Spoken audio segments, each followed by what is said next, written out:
Hi, and welcome back to another episode of the Blue Honor Vlog. I'm Kay Williams, author of op-dec Operation Deceit, Blue Honor, for which the vlog is named for, and the Trailokia trilogy. Today I wanted to talk about pitching. So pitching your work, whether that's screenwriting or pitching your book to a would-be agent, publisher, etc. Obviously, agents, managers take care of that pitching to a lot of these other outlets. Like if you have a manager and stuff for your screenplay, or your screenwriting or your books or whatever, they'll go out to publishers and producers, etc. with that. That said, you probably likely will be engaged in forming that pitch, and the way that you will be engaged in that is how you write your pitch to said agent. And this is something that most authors really struggle with, and it is imperative, especially to any dreams of traditional publishing. So when I first started out, I was pitching to many different people, and the way that I met my initial agent was I went to a class on how to pitch your work and write that letter, etc. And I really impressed the agent who taught that course with not only my ability to write these letters, but also the work itself, which is key. That's how you pitch. So before you get started with this, it's really important to make sure that you understand who it is that your work is going to appeal to. And a way that you can do that is by looking at other works that are kind of in a similar vein. I'm not saying that you did the same things, but something that's similar within that genre, something as close as you can get to yourself. We all like to think that we're very original and that no one has done anything like us before. If you've truly written a piece like that, it becomes a struggle of trying to define who your audience is, and that in turn makes it more difficult to kind of drill down to who you're speaking to, which means that you're not going to quite know how to pitch that work, if you're following. So my query letter wound up in How to Make a Perfect Pitch, Catherine Sand's book, and that was for Blue Honor, and that was really cool. And she used my original pitch letter, modified to reach out to publishers, and Penguin was extremely interested in Blue Honor. Unfortunately, they did not sign me at that time because they had already accepted another project, and that particular editor who handled the historical fiction was too deep to take that on. So I kind of missed the boat in that vein, but that's okay. It's okay. Everything worked out in the end. So what you're going to want to do is, now, once you have that vision of who your ideal reader is, I want you to think of this letter as the cover to your resume. Your book is the work, okay, that you're going to output. Your resume, CV, curricula vitae, would be underneath that letter before you would present that work. And the cover letter is summarizing all of that in a very concise, clear, and compelling way. So you want to think about this as querying for a job, because that is exactly what it is. So what I want you to do is to think about one line. So this is usually called a log line when you're doing scripts. You want to think about a log line, something that you would see in the TV guide that would be compelling to somebody looking for something to watch. So you're going to come up with one line. About 15 words is what a log line is. 15 words or less. Compelling line. And you're going to use that as your hub. You're going to picture a wheel, and that's your hub. Okay. So once you have that, you're going to write your solicitation. And I urge you, before sending out a letter, a query letter, email or snail mail, that you read through everything that agent and that agency has written down for their parameters. They're likely not going to want a copy of your work.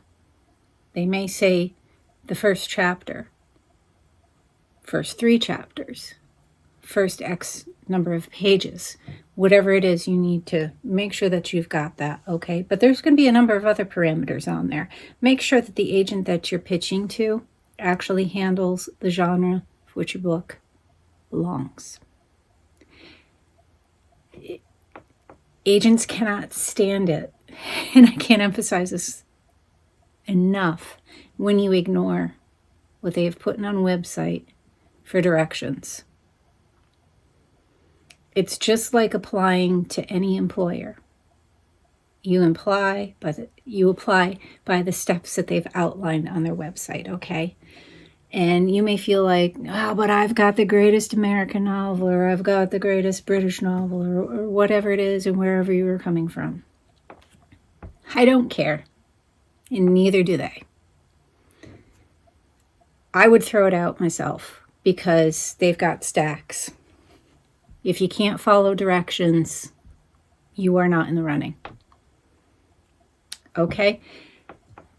Make sure that you've addressed it correctly to the right person. Make sure that you know the correct pronouns. If you can't figure out those pronouns, use gender-neutral language. You can argue that all day long if you don't like it. I really don't give a shit, but that's the quickest way to get thrown into the slush pile and recycled, or have your stuff just sent back to you. You are applying for a job. Follow directions. I'm going to repeat that umpteen times, and I'm going to be very rigid in this video, okay? And unapologetically so, because this is about you applying for that writing job that you want, i.e. publishing your book, and it matters. And I'm not going to quibble with you about things. This is how it is. Make sure you have your log line, the address is correct, your address and contact information is correct. You're going to write, "Dear so-and-so," not "to whom it may concern." Do you know who you're pitching to? You better. You can find their names and stuff on their websites. They're there. They'll tell you what genres they handle. Be respectful. Don't blow smoke up their ass. All right? And get to the point. "Dear so-and-so, I'm writing today with the interest of pitching my novel title to you. This novel, logline, I think will be of interest to you, as this is a genre that you cover, comma, genre. All right? And I want you to sit there and go into your next paragraph and say, I'm an author if you've had awards, what your expertise is, and why. Short. Okay, you don't have to write your CV. You can attach it if you want. That can be extra information that may be of interest to them, okay? If you are lucky enough to have a press kit, sometimes that's a good idea, but usually that doesn't happen until after you're published, okay? So you're going to take that salutation paragraph, next paragraph introducing yourself, and say, why do I think this book is of interest to readers in X genre?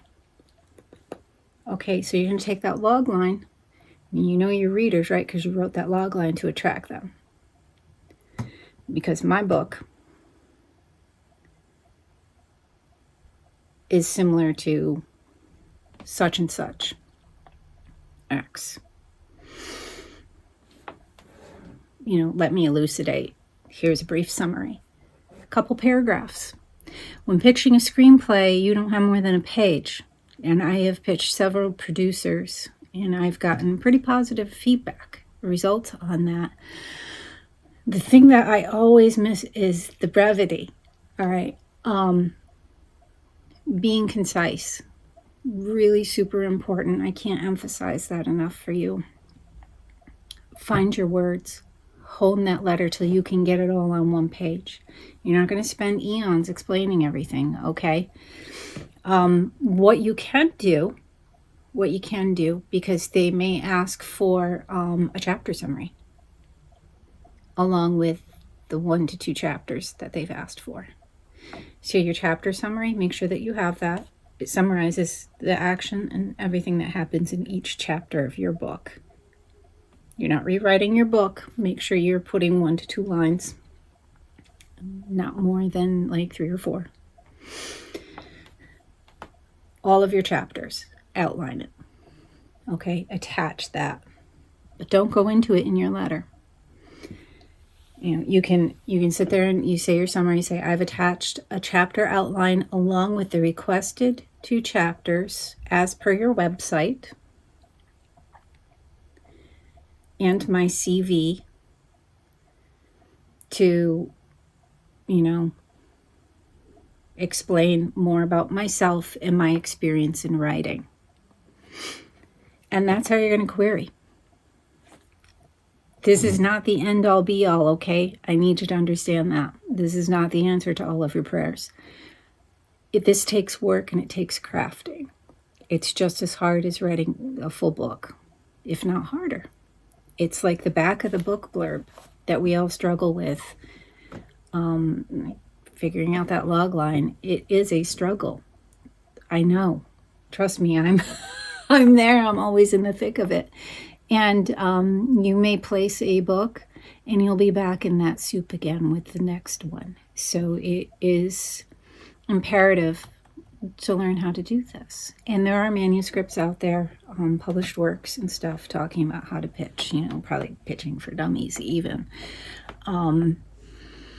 Miss Sand's book, Catherine's book, I found to be quite useful, and I still have it on my desk to this day as a reminder of how to do that. And there are some sample letters in there, and no one says that you can't take a sample letter and try to plug in your own work, right? As a practice, or you can even throw that out there. So what you're going to do is you're going to remove everything out that is someone else's book and put your stuff in. On top of this, these are points that I need you to make sure that you absolutely follow, because this is going to put you at the top of that slush list. Proofread your letter. You make that thing impeccable. Okay, I'm serious. One typo on a 1-page letter is glaring. It happens. All right, we forget to change the date. We forget, to dot a middle initial. Proofread it. Have others look at it. It's too important. Okay. The other thing is make sure that your chapter summary is proofread. A typo in there, probably not going to throw you into the slush pile for that, because it'll be several pages long and it isn't unexpected. Now, if you haven't had your manuscript edited, I suggest you do. If you're planning on sending something to a publisher ahead of editing, you're going to get rejected. And this is from insider advice from published authors and editors and everything else. Get your manuscript edited before you send it. First and foremost, okay? Of everything else. It may not help, but it's not going to hurt you. If you don't edit it, it's going to hurt you. So pitching is probably the most difficult thing. And you're probably wondering, that paragraph where I talk about my book, that is the most difficult. So you want to think about that as your elevator pitch. If you got in the elevator with an agent and you knew that this would get you published, all you have to do is have your 5 minutes, your minute, really. I mean, you're going up in an elevator. How tall is this building? Your 30 seconds, for God's sakes. It's a paragraph. Just a paragraph. So you're going to want to summarize your book. And I know. How do I do that? Well, like my friend Dustin has just a paragraph on the back of his book describing his book. So if you don't already have this done, get to work on it. Obviously, it's going to change if you go with a publisher because they're going to craft that. They may craft it with you. They may have you do like an initial write-up or whatever, and they're going to have their editors go over that. They're going to have designers work on it. They're going to go through and they're going to work on massaging that. But having something like that is like, it's imperative. You can't sell your book without that, right? Right. So, sometimes they're a little bit longer. That happens. Do your best to scrunch it. Take your time. You're not in a race. I know you're like, oh, but I have to have this done today. I got to get it done. I got to get it out. I went through that too myself. Like I had some kind of weird clock ticking all the time. Like, I have to have this done yesterday or I am a failure. That's not true. What you have to do is make sure that it's done right. That's all. Just make sure that it's done right. Take a little bit of extra time. Slow down. There's no expiration date on you, okay? You're going to get this done. You're going to get through this. Try to stick to one page. They don't have a lot of time. So also, when you're doing these, in many cases, they now want them via email. I still want you to write that thing out in Word like it's on letterhead, okay? Because that's going to help you spacing-wise, what you're thinking about. Don't make your spacing in that letter smaller than 11.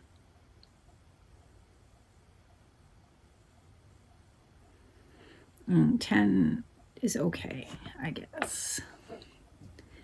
They can tell when you've shrunk the font size and you're trying to fit all these things in there. If you've done everything that you can to shrink everything down, to be as economical as you can with your vocabulary, and it's still spilling onto the next page, I want you to think about how much it's spilling onto the next page. Is it just your signature? So then it's just like the addresses or whatever. Maybe you can fudge the margins a little bit to do that. Then I would say go to 10. Because that's going to show. Whereas if you go to 10 and you're still spilling onto the next page, that's not good. But you have to prove that you know what you're talking about, especially with your book, that you have a good way with words. You know how to proofread. Don't give them all these simple little reasons to just go, I ain't even reading this. Because they will. They're too busy. They've got too many inquiries, all right? How can you stand out? Exactly how I said. Your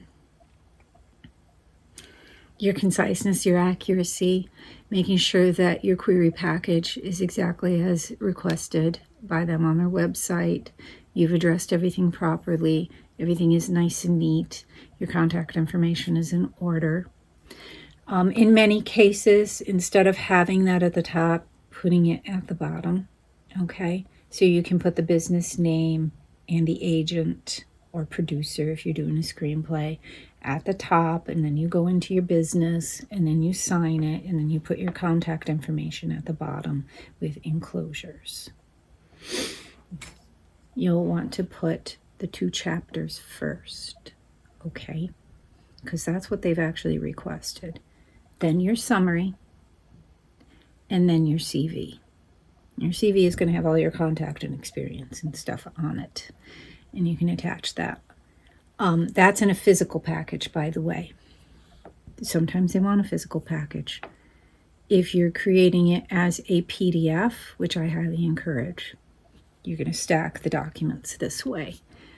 If you're attaching it all onto an email, it might get bounced by their server. So I really recommend that PDF. And Word, and I think other document handlers can save to PDF. So once you get everything in order, you can just stack them and stuff in that Adobe PDF. You don't necessarily need to have Adobe PDF on your system unless you're working with, but you'll have to get that all in the Word document one after the other and stuff, and only make sure that everything is in order and stuff is looking good. That also said, don't worry about making sure that you're in your book interior, so when you send those 2 chapters, that it's already formatted for a book. That isn't necessary, but make sure that it is edited and you have a clean copy, no typos, as much as possible. Please avoid those typos. Can't emphasize that enough. I know that sounds nitpicky, but they are. Okay, and they're looking for any reason to not have to bother with your inquiry, as opposed to the other person who sent one in and took their time and did everything correct. Okay, so hopefully this helps, and it helps you think about how you're going to write your query. But think about that paragraph, like I said, back of the book blurb. No bigger than this. All right. Good luck. I know how hard it is to do that. I've done several, but you can be successful at this. Okay. Make sure you subscribe. Hit the subscribe button below, and I will see you back here next time when I am talking about change. So change, how do you feel about it, and what are big changes you've undergone? We're going back over a blog hop from November 14th of 2016, number 71, Open Book Blog Hop. So I will see you next time. Make sure you subscribe. Thank you for watching.